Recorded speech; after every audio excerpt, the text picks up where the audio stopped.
Ladies and gentlemen, welcome to the Esteemed FaceTime with Leaders, an initiative by World Development Corporation. I'm Sunny Pancholi, anchor at World Development Corporation. FaceTime with Leaders is a platform for industry titans to share their experiences, thoughts, ideas, and best practices in order to inspire one another and future leaders. In a nutshell, we attempt to encapsulate the multi-decadal learnings acquired by these industry leaders. We also hope that by conducting these FaceTime with Leaders interviews, we can bring together a global community of eminent personalities. And by bringing together such visionaries on one platform, we hope to play a part in inspiring the lives of other leaders. Great learnings from great leaders undoubtedly assist everyone by identifying, nurturing, and using the trade secrets that are proven success formulas for many. And this is what we aim for with these sessions, by making them a gathering of industry stalwarts and a knowledge-sharing community. We have one such industry titan on FaceTime with Leaders with us today, Mr. Vikas Gupta. He has had a 27-year career in the financial service industry, primarily focusing on risk, compliance, and transformation initiatives. He has lived in and worked across the US, UK, and APAC regions and possesses a deep understanding of setting up and managing global teams for business processes, knowledge processes, and technology offshoring for large American and European banks. In his last role, he was Chief Risk Officer, India and Philippines at Wells Fargo International Solutions Private Limited. In this capacity, he was responsible for independent risk oversight for frontline activities and risk programs for business groups and enterprise functions, establishing the second line oversight and risk management framework amongst various other chores. Currently, Mr. Vikas is acting as strategic advisor at Risk Pro Ventures and is focused on coaching leaders for career growth and mentoring startups. He has Bachelors in Engineering and an MBA from Duke University, USA, and is CFA charter holder. Welcome to FaceTime with Leaders, Mr. Vikas Gupta. All right, so Mr. Gupta, to begin with, our viewers would like to know your career journey so far, the ultimate destination you aim for, and your current position as strategic advisor at Risk Pro Ventures. Sure. So it's been a long career, so it'll take a few minutes. To summarize, sort of my career journey has been an amalgamation of three things. One is the progressive growth. The second is the constant learning. And the third is the measured risk-taking. Okay. So if I talk to you my career journey, these three things will become obvious to you as I talk. I started my life in a smallish town in the heart of India. I grew up there. I did my engineering degree, which used to be a very normative thing for anybody who was considered intelligent in mid-90s, right?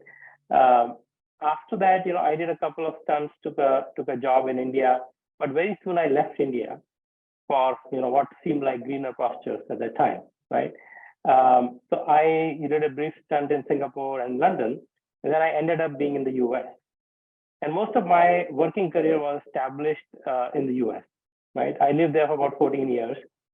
The first job that I did there was with a company. There was a smallish company, which I would call was sort of the original fintech company, right? We didn't use the word fintech that time.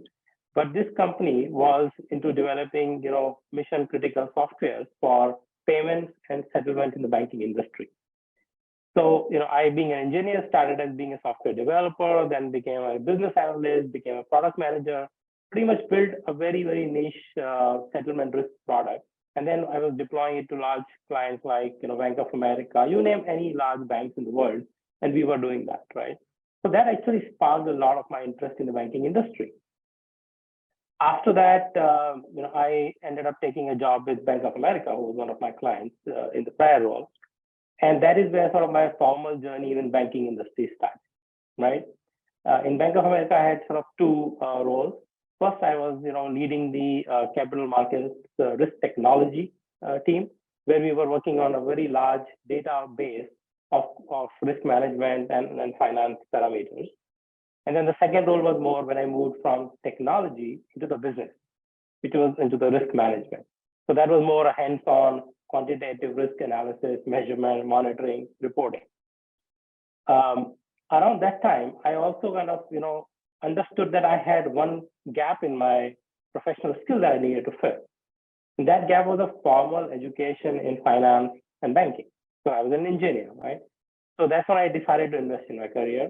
I went to Duke, as you said. I got my MBA in finance. I kind of, rounded off my experience in banking and risk management. So that helped me grow in my career significantly.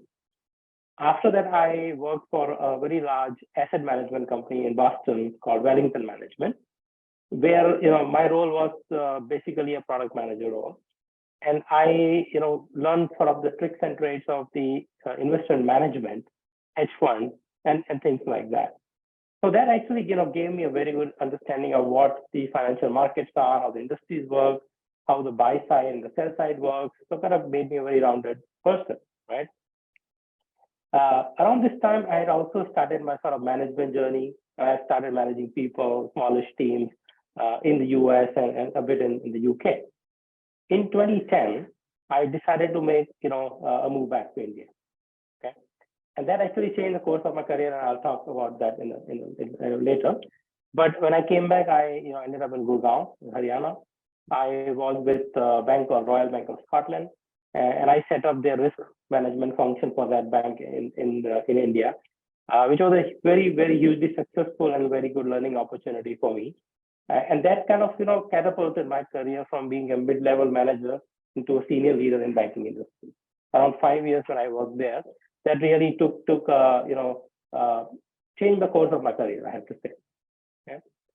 And after that, I moved to Pune. I worked with the Swiss bank, Credit Suisse, where I again had two roles. The first part of the role was from leading very large regulatory risk programs around the world. I was managing teams in India, Singapore, and Poland. Second role, I was the head of compliance for Credit Suisse in India, where my expertise with compliance was built for those 2 or 3 years. I understood the regulatory compliances, the policies, and everything like that. And then I moved on to become the chief risk officer for Wells Fargo, which was a natural progression of my career, right? And that was a very interesting role as well, because Wells Fargo has about 50,000 people or employees between India and Philippines, and I was managing risk for the entire setup. So a lot of gray hair you see here is a result of that.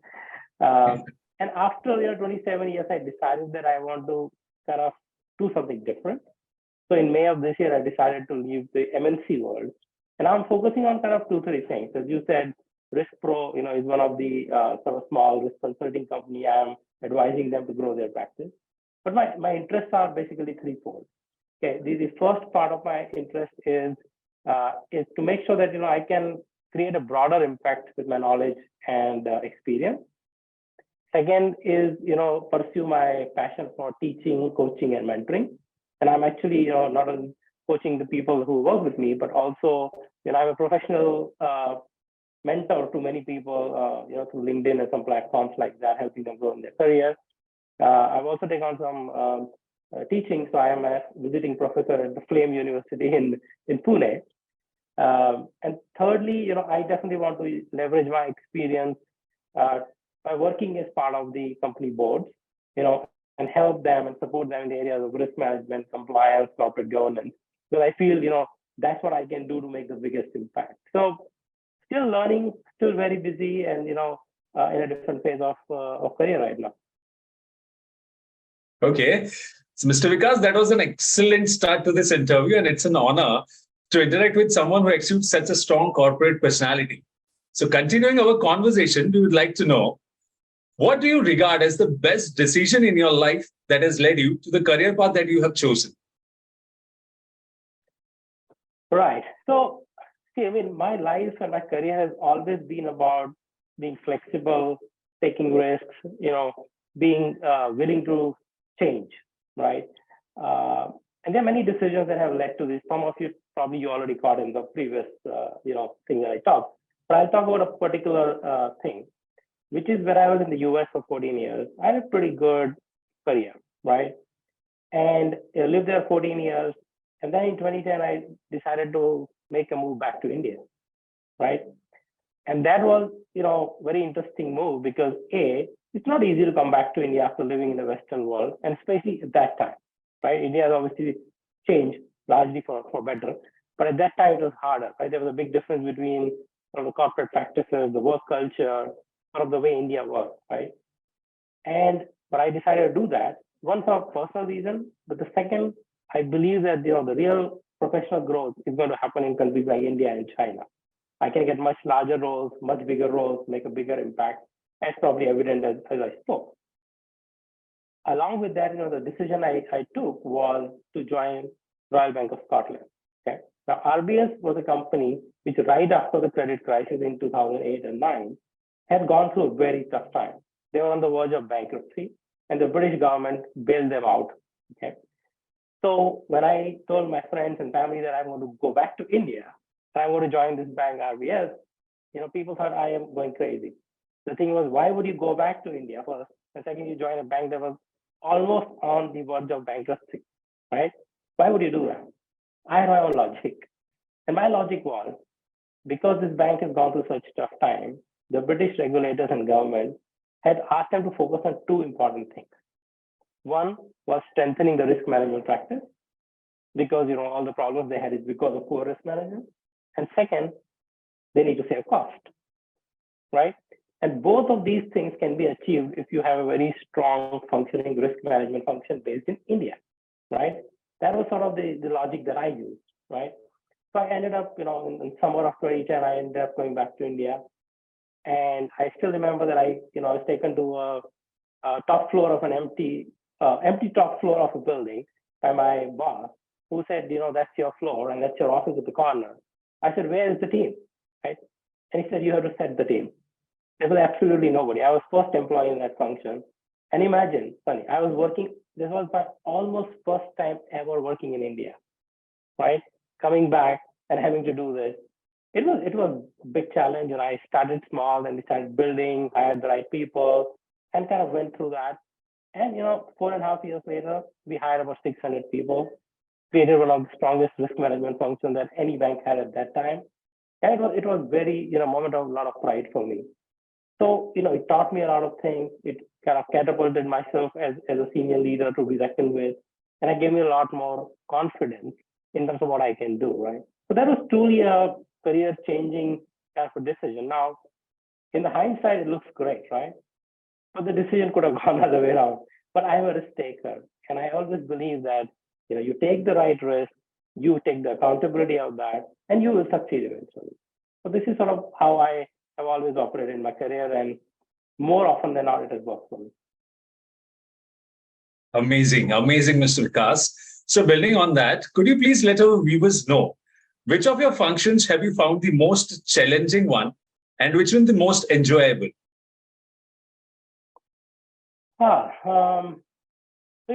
I think for every job that you do, there will be parts that you enjoy, and then the parts which are challenging. And many times the parts you enjoy are the parts which are challenging. Okay. So, you have to be somebody who, to grow, you need to face challenges. You need to enjoy facing the challenge, right? That is sort of has been my mantra.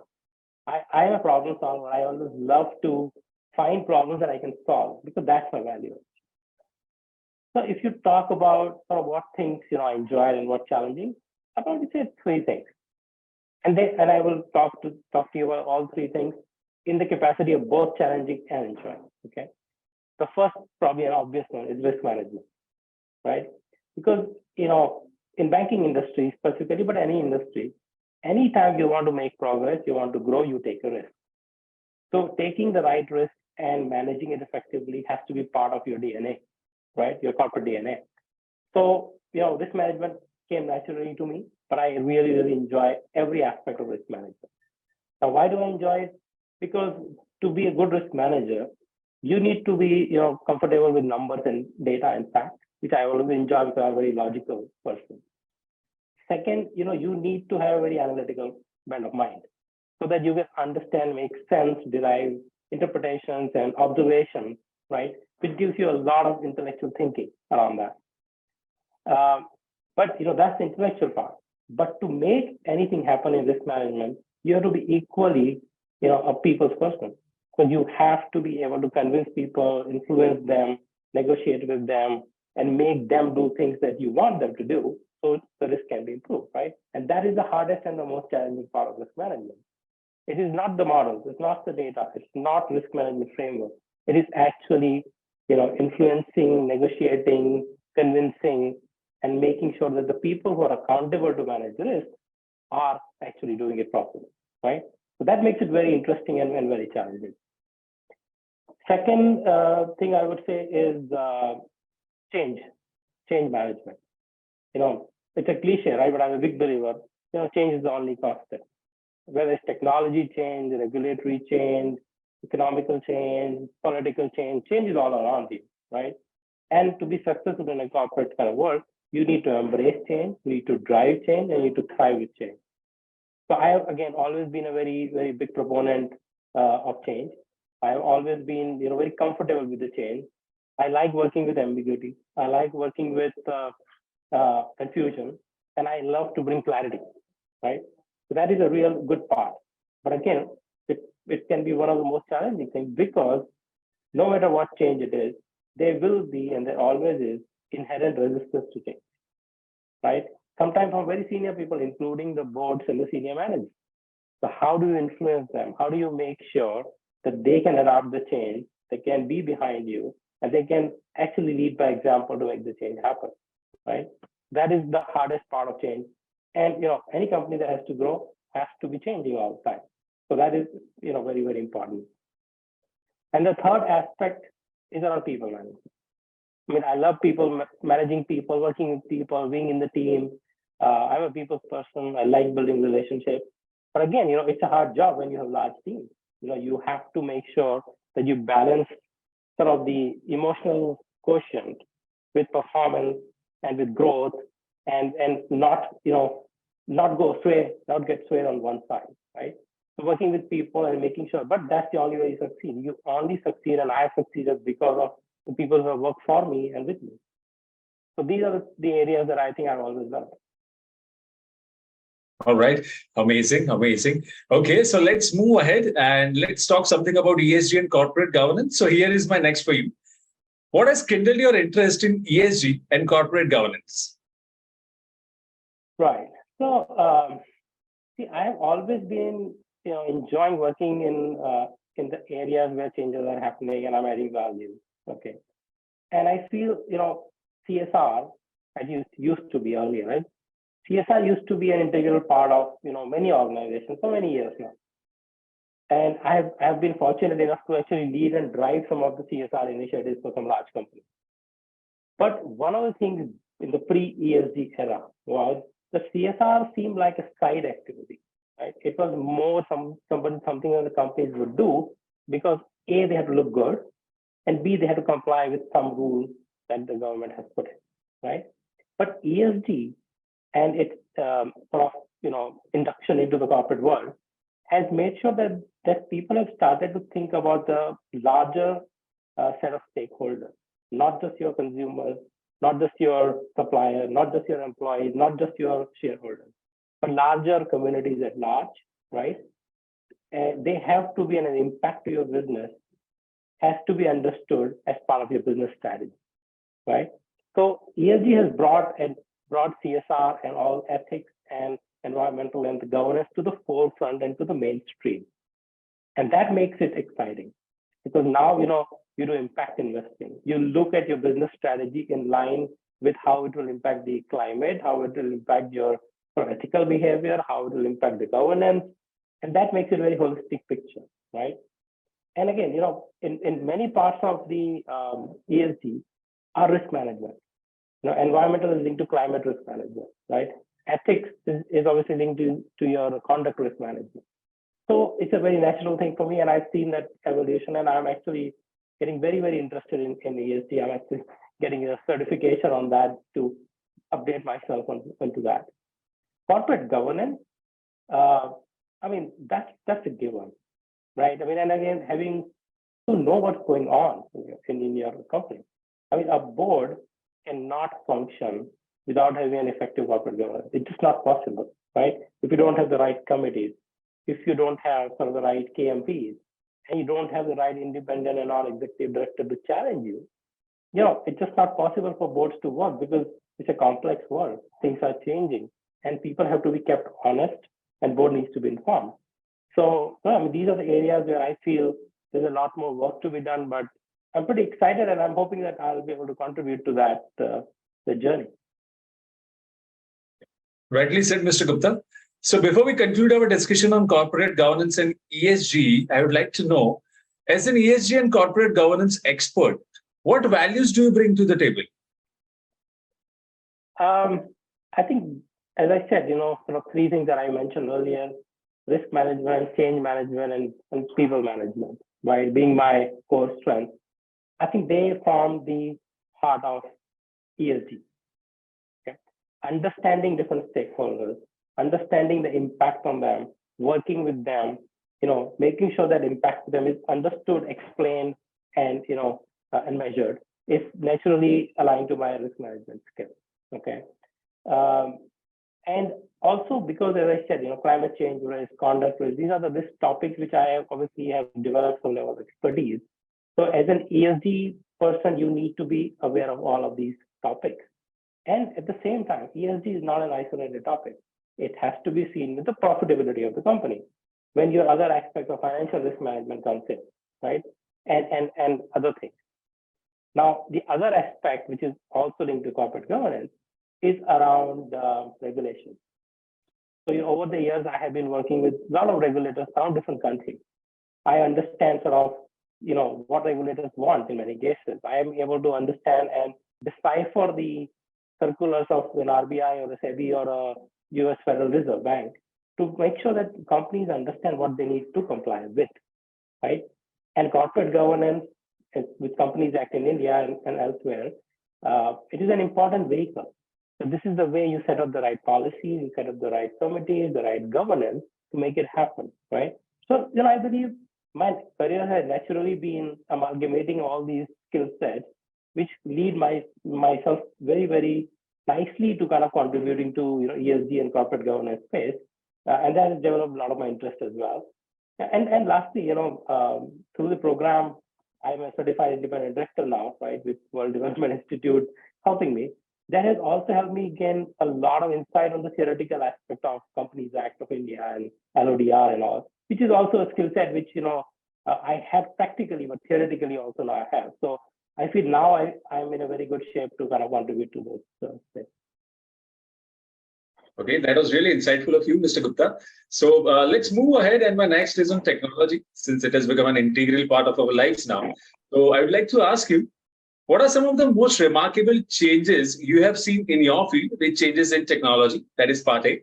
And part B is, what changes do you expect to see with the advent of IoT, AI, ML, blockchain, big data, Web 3.0, etc.? Yeah, I mean, technology has changed dramatically, significantly during my career, right? I remember when I started my career, technology was usually a computer, an internet, and an email, right? That was the technology. I don't want to sound old, but this is mid-90s, right? It's just about 27, 28 years back. And today, from the banking industry, right, technology is pretty much the underpinning of a successful bank today. Because you run your bank largely from your pocket these days, right? Look at your mobile banking, internet banking, UPI, do whatever it is. Technology is driving the banking, right? So first of all, technology has completely changed the way the industry works, right? The use of pen and paper in banking industry is become so little, and especially in the foreign companies and now I think India is also catching up fast, is that, you don't even remember when you use a pen. Everything you do is through an online system and whatnot, right? So that's the basis on which this is happening. Now, obviously, now there are the disruptive technologies we are talking about, right? Artificial intelligence, machine learning, cloud, these things are happening all around us. Cloud computing, right? I mean, cloud is something that every bank, financial services, a large company is using today for efficiency reasons, right? You cannot imagine running a large infrastructure without cloud, whether it's private cloud or whether it's public cloud, right? It's part of your strategy. AI, I mean, obviously has been around for some time, but with ChatGPT and generative AI, it's a game changer. I mean, it's an absolute game changer because, earlier you could only ask, what is available and you just need to know. Now you actually can ask what is possible, right? I mean, you're actually, and I have used much of this technology myself. So it's an advent of a completely different way of thinking, right? But yeah, I mean, the changes that we are seeing in the technology, in the financial services industry are first that the banks are running to adapt to this technology. There's a race going on that who can build the strongest cloud security system, who can have the best architecture for a machine learning platform. So there's a lot of investment going on, right? But the larger part I would say is that with technology comes greater risk, right? I mean, cyber security has become a major concern in the industry, and the number of cyber hacks that has happened in recent past is just unthinkable, and you don't even hear about 90% of them because they're internal to companies, right? Fraudsters are getting smarter, hackers are getting smarter because they can use technology as much or as faster as anybody else, right?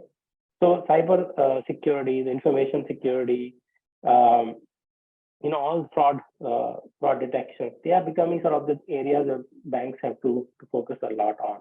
And there's a lot of money being poured. There's a lot of investment in fraud detection technology, multi-factor authentication.